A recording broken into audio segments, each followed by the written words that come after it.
Hello friends, welcome to my YouTube channel. तो पिछले video में हमने जो है पेपर 2 का energy efficiency in thermal utility में जो है कुल 12 क्वेश्चनों को सॉल्व किया था। ठीक है, आप देख पाएंगे।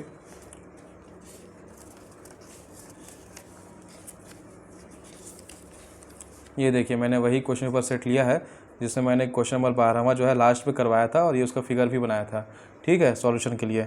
तो अब हम आगे बढ़ेंगे और आगे आज भी जो है 10-12 क्वेश्चन को सॉल्व करेंगे। ठीक है, मैं सारे क्वेश्चन को एक साथ सॉल्व नहीं करवा रहा हूँ क्योंकि मैं नहीं चाहता हूँ कि वीडियो लेंदी हो और आप जो है इससे थोड़ा बोर हो जाए। ठीक है, तो आइए आते हैं सॉल्यूशन पर।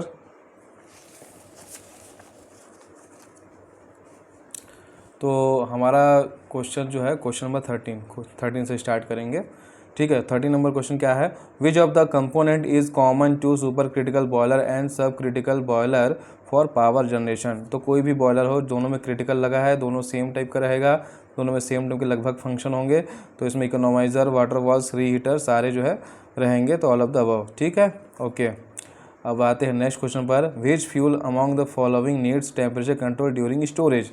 स्टोरेज करने में किस में जो है ज़्यादा अपने को टेम्परेचर का ध्यान रखना पड़ता है, टेम्परेचर कंट्रोल का। ठीक है, तो मतलब जो फ्यूल ज़्यादा सेंसिटिव होगा उसका ध्यान रखना पड़ेगा। तो कोल बहुत सेंसिटिव नहीं है, वैसे कोल का जो पाइल का हाइट बनता है 5 मीटर समथिंग रहता है स्टोरेज करने के लिए, उससे ज़्यादा हाइट हम जो है नहीं करते हैं। नहीं तो कोल में ऑटोमेटिक इग्निशन होता है। ठीक है, तो इसमें बहुत ज़्यादा टेम्परेचर का इशू नहीं होता है।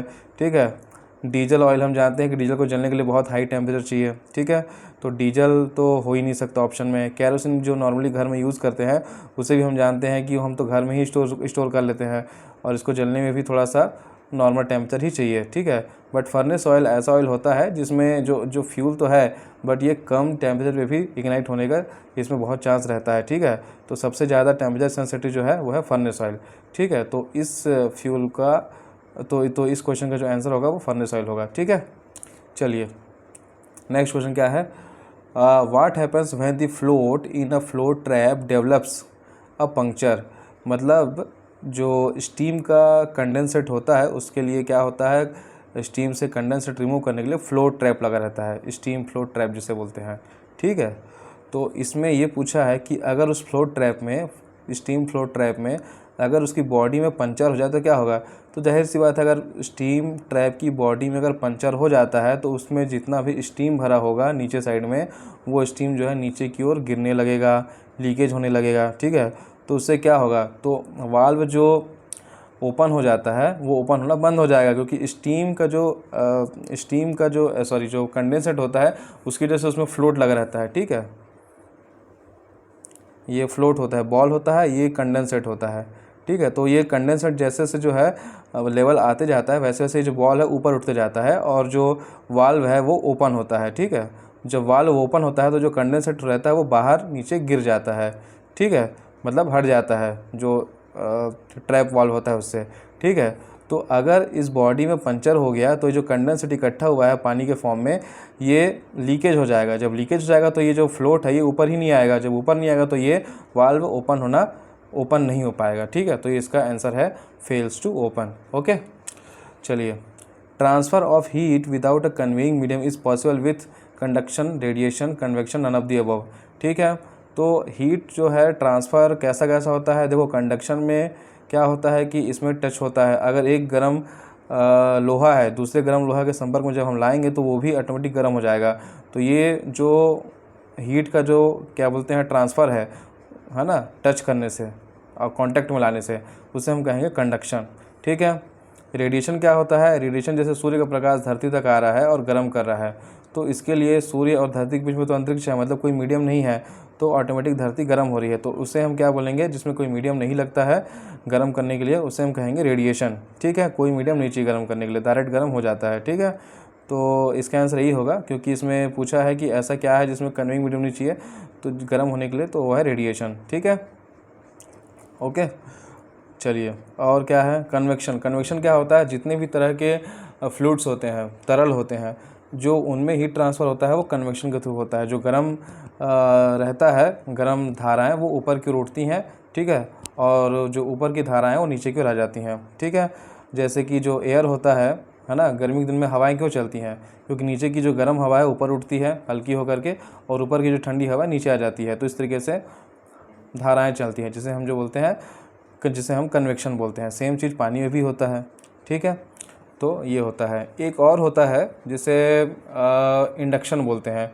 इंडक्शन भी जो है वो गर्म करता है, बट इंडक्शन क्या होता है, ये केवल जो होता है इंडक्शन केवल मेटेलिक चीज़ों में होता है, ठीक है। और बाकी ये तीनों जो हीटिंग होती है वो नॉन मेटेलिक चीज़ों में भी होती हैं। जैसे कन्वेक्शन नॉन मेटेलिक चीज़ों में होती है, पानी, रेडिएशन भी नॉन मेटेलिक चीज़ों में हो सकता है, ठीक है। और कंडक्शन भी नॉन मेटेलिक चीज़ों में हो सकता है, बट जो इंडक्शन है उसमें भी गर्म होता है, ठीक है। जैसे कि बहुत सारे प्लांट में इंडक्शन हीटर यूज होता है तो वो गर्म करता है, बट वो केवल मेटल को गर्म करता है, लकड़ी या कोई भी नॉन मेटल जो चीज़ें हैं उनको गर्म नहीं करता है, ठीक है। तो ये कॉन्सेप्ट है इसका, ठीक है। चलिए नेक्स्ट क्वेश्चन पर आते हैं। The velocity of steam in steam pipe is directly proportional to, ठीक है।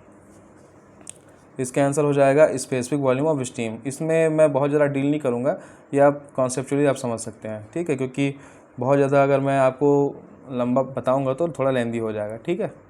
ये आप समझ सकते हैं। और अगर आपको कोई चीज़ में डाउट है तो आप मुझे कमेंट करके बताइए, मैं आपको रिप्लाई करूँगा। The unit of overall heat transfer coefficient is W/m²K। ये इसका फॉर्मूला होता है। ये तो आप इंजीनियरिंग में भी पढ़े होंगे, सेम चीज़ है, ठीक है।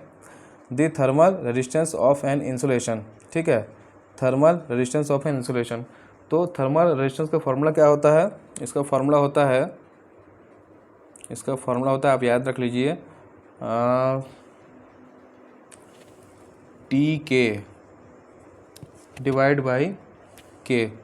ठीक है। यहाँ पर जो TK है वो थिकनेस ऑफ इंसुलेशन है, ठीक है, थिकनेस ऑफ इंसुलेशन है। और जो K है, K जो है थर्मल कंडक्टिविटी है, ठीक है, थर्मल कंडक्टिविटी,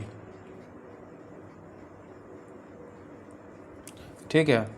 तो यहाँ पर आप देख सकते हैं thermal resistance equal to TK/K। ये क्या है, decrease with increase thermal conductivity. ये नीचे है थर्मल कंडक्टिविटी, मतलब ये जो है डायरेक्ट प्रोपोर्शन में नहीं है, ठीक है, रिवर्स प्रोपोर्शन में है। तो इसका मतलब क्या है, decrease with increase thermal conductivity, मतलब थर्मल रेजिस्टेंस अगर डिक्रीज होता है तो जो थर्मल कंडक्टिविटी है K वो बढ़ेगा, ठीक है। तो इसका ये आंसर है। इस फॉर्मूला को आप याद रखिए, ठीक है। नेक्स्ट क्वेश्चन में आते हैं। नेक्स्ट क्वेश्चन जो है न्यूमेरिकल है, तो हमें जो है अभी जो है थ्योरी करना है। तो आगे बढ़ते हैं।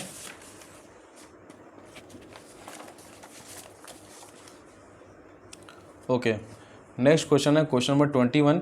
दी parameter assume to remain constant during LMTD calculation of a heat exchanger is temperature of drop, heat transfer area, specific heat of fluids, none of the above.